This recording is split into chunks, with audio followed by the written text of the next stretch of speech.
ለምንድን ነው መንግስት ባይደርስን? ለምንድን ነው ምን አረግነ? ወለጋ ውስጥ ነን እኛ ማሯች ነን። በቃ ምንም ኃይል እየደረሰልን አይደለም። ቤታችን በሙሉ ተቃጥሏል ማለት ነው። ቤታችን ተቃጥሏል። ንብረት የለንም። ምንም ንብረት የለንም። ለምንድን ነው መንግስት ባይደርስን? ለምንድን ነው ምን አረግነ?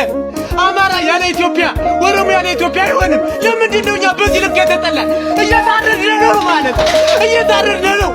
እሬ መንግስት ያለሽ፣ እሬ በጣሪ ያለሽ፣ ምንም ነገር የለንም። አሁን ደግሞ በከባድ መሳሪያ እየተደበደብን ነው። ሽመልስ አብዲሳ ማለት ነው። በቃ ጥንፈኛ እያጠፋን ነው ይላል።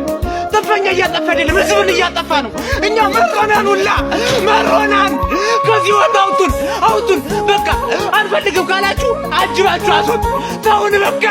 መንግስት ፕራይመሪ ሪስፖንሲቢሊቲ ህዝቡን ደህንነት መጠበቅ ነው። ፕራይመሪ ሪስፖንሲቢሊቲ ይባላል።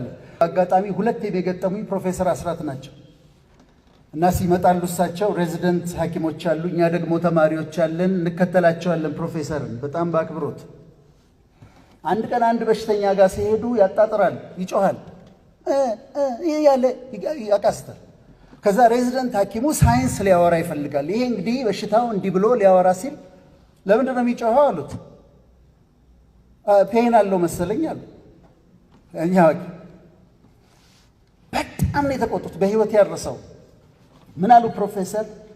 the primary responsibility of the physician is to relieve the patient of his pain. መጀመሪያ ኃላፊነት ፔኑ እንዳይኖረው ማድረግ እንደሆነ አታውቅም ወይ? አረሳው። አሁንም ለኛ መንግስት በተለይ ለክልል መንግስታት መናገር የምፈልገው ይሄንን ነው። the primary responsibility of a government is to relieve a nation of its pain. የመጀመሪያ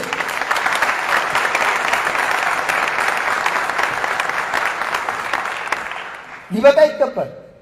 stop the bleeding, stop the bloodshed ስለሚደርሳቸው ነው ይድረሳቸው። የሚፈሰውን ደም ማቆም አለባችሁ። የሚፈሰውን የሚታረዱትን ሰዎች ደም ማቆም ካልቻላችሁ አበባ ብትነሰንሱ ሽቶ ብታርከፈክፉ ጉዳያችን አይደለም። አይቻልም ልትሉ ትችላላችሁ። ሙስጠፋ ይችላል። በጣም ያስፈራ የነበረ ዘመንን አሳልፎናል። እናንተም ሌላውን ነገር ተውት። ይቅር ልማቱ ካስፈለገ፣ ይቅር እድገቱ ካስፈለገ የሚታረዱትን አሮጊቶች አድኑ፣ የሚታረዱትን ህፃናቶች አድኑ።